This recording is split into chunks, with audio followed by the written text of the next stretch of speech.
سے بچنے کے لیے تھوڑا عبادات کو فوکس کریں، شرعی احکام کو فوکس کریں. آپ کو آپ کے گھر میں پتہ ہونا چاہیے کون سی چیز آپ کی ملکیت میں ہے، کون سی چیز آپ کی بیوی کی ملکیت میں ہے، کون سی آپ کے بچوں کی، تاکہ زکوٰۃ کے مسائل میں، وراثت کے احکام میں گڑبڑ نہ ہو. السلام علیکم میرے بھائیوں، کیا حال چال ہے؟ امید کرتا ہوں سب خیریت سے ہوں گے. الحمدللہ میں بھی ٹھیک ٹھاک ہوں. میرے بھائیوں، آج میں آپ کے لیے مفتی طارق مسعود صاحب کا ایک بیان لے کر آیا ہوں. میرے بھائیوں، بیان پر جانے سے پہلے میرا یوٹیوب چینل سبسکرائب کر دیں اور بیل آئیکن کو دبا دیں کہ ہر آنے والا نیا بیان آپ تک پہنچ سکے. آئیے چلتے ہیں بیان کی طرف. زکوٰۃ نکالنے کی تاریخ بھول گئے تو کیا کریں؟ پچھلے سال زکوٰۃ جس تاریخ کو نکالی تھی وہ تاریخ یاد نہیں. 3 رمضان کو نکالی تھی یا 11 رمضان کو، اور 3 اور 11 تاریخ کے درمیان پیسوں کا آنا اور جانا بھی ممکن ہوتا ہے. تو اب میں کون سی تاریخ کو زکوٰۃ نکالوں؟ محمد عمیر صاحب لاہور سے. محمد عمیر بھائی، زکوٰۃ کے بارے میں نا لوگ اپنی ٹینشن ہمیں دیتے ہیں، تاریخیں خود بھول رہے ہوتے ہیں اور ہمیں بتا رہے ہوتے ہیں بتائیں کون سی تاریخ کو دیں. تو ہمیں کیا پتا بھائی، آپ کی جو تاریخ متعین ہے آپ اسی کو دیں گے نا. اب جو بھی بھول رہا ہے مجھے فون کر رہا ہے کہ میں تاریخ بھول گیا. بعض دفعہ لوگ فون کرتے ہیں کہ ہمارے ابو کا انتقال ہو گیا اور ابو نے بتایا ہی نہیں کہ یہ فرنیچر ان کا تھا یا ہماری امی کا ہے. ارے تو ابو نے نہیں جب بتایا تو میں کہاں سے بتا سکتا ہوں کہ یہ کس کا ہے؟ اب وراثت کے حکام میں بڑا فرق پڑ رہا ہوتا ہے. لوگ میاں بیوی پوچھ رہے ہوتے ہیں کہ ہمارے گھر میں یہ چیز رکھی ہوئی ہے، مفتی صاحب بتائیں یہ میری کہلائے گی یا میرے میاں کی کہلائے گی؟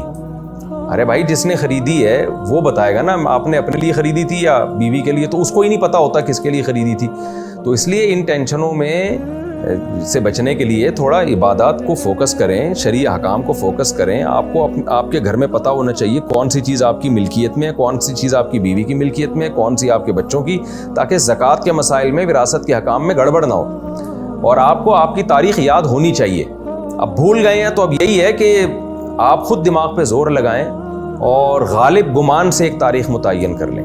غالب گمان، جب شریعت کا حکم ہے کہ جب یقینی طور پر آپ کوئی فیصلہ نہیں کر سکتے تو ایک تحری کریں. جیسے جس آدمی کو قبلے کا پتہ نہ ہو نا، جنگل میں قبلہ کہاں ہے، ظاہر ایک اندازہ لگائے گا، پھر وہیں رک کر کے نماز پڑھ لے گا، اللہ اس کی نماز قبول کر لے گا. تو آپ بھی اب اندازہ لگا کے پھر اس تاریخ کو متعین کر لیں، پھر اسی پہ زکوٰۃ دیا کریں، اور آئندہ ایسی گڑبڑ کی تو اچھا نہیں ہوگا.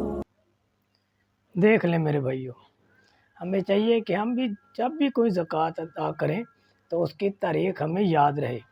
اور اگر ہم کبھی غلطی سے بھول جائیں تو ہمیں اپنے دماغ پر زور ڈالنا چاہیے کہ ہم نے لاسٹ ٹائم کس تاریخ کو دی تھی. تو جون سی تاریخ اگر آپ کو نہیں یاد آ رہی تو جون سی تاریخ آپ کو زیادہ غالب آ رہی ہے کہ یار مجھے یقین ہے کہ شاید میں نے اس پر ہی دی تھی، تو اس تاریخ کو آپ ادا کر دیں اور اس پر دوبارہ مت بھولیں. کیونکہ جو تاریخ آپ پر زیادہ غالب آ جائے گی یا جس طریق پر آپ کا زیادہ فوکس ہوگا تو اللہ پاک قبول کرنے والے ہیں، تو اللہ پاک قبول کر لیں گے اپنی رحمت کے ساتھ. اگر کوئی انسان جیسے کہ جنگل میں نماز پڑھ رہا ہے اور اس کو قبلے کا رخ نہیں پتہ، وہ جس طرف اپنا پکا گمان کر کے نماز ادا کر دے گا اللہ پاک قبول کر لیں گے. تو اسی لیے جو چیزیں آپ کے پاس گھر میں ہیں آپ کو پتہ ہونا چاہیے کہ کیا چیز میری بیوی کی ہے، کیا میری ہے، کیا میرے بچوں کی ہے، کہ اس میں زکوٰۃ دینا آپ کو آسان ہو. ٹھیک ہے میرے بھائیوں، اگر بیان پسند آیا ہو تو لائک شیئر کمنٹ ضرور کیجیے گا. پھر ملیں گے کسی اور نئے بیان کے ساتھ. مجھے اجازت دیں. اللہ حافظ.